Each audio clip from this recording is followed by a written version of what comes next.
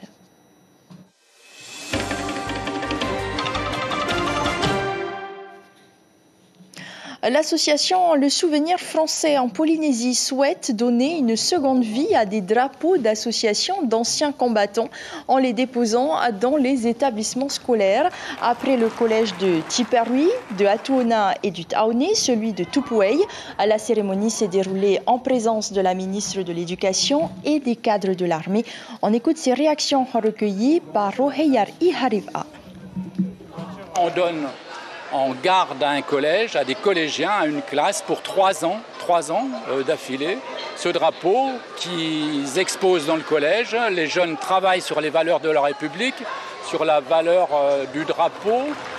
L'affiche est sorte régulièrement aux cérémonies au Monument aux Morts, au moins le 8 mai et le 11 novembre. C'est une fierté pour l'établissement. Les porteurs de drapeau, c'est sur la base du volontariat. Donc il y a une garde au drapeau avec un porteur de drapeau et 5 gardes.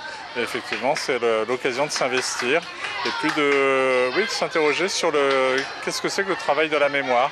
Pourquoi il faut se souvenir des Tamaris volontaires, des Aïtos, pourquoi ces hommes ont combattu et pourquoi ils ont donné leur vie. C'est la fin de ce journal. Nous retiendrons cette information pour ce jeudi soir. Tout recommence à zéro dans l'affaire de prostitution de mineurs. Après 9 heures d'audience et des débats sur des points de procédure, le tribunal s'est finalement déclaré incompétent. Avoir des relations sexuelles avec une mineure de moins de 15 ans, ce sont des faits de nature criminelle pour le tribunal qui s'appuie sur une loi de 2021.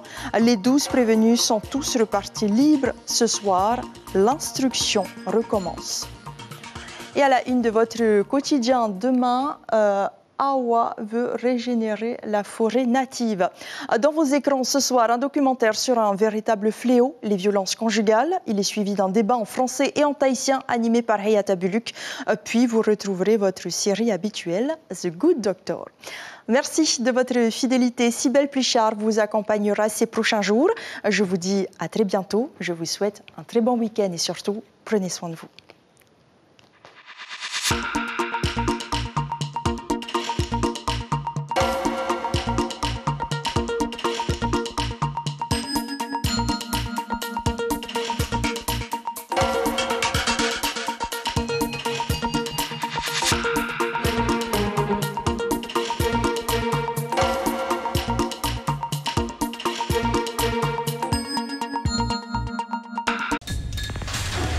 L'information en continu sur Polynésie la première, Internet et réseaux sociaux.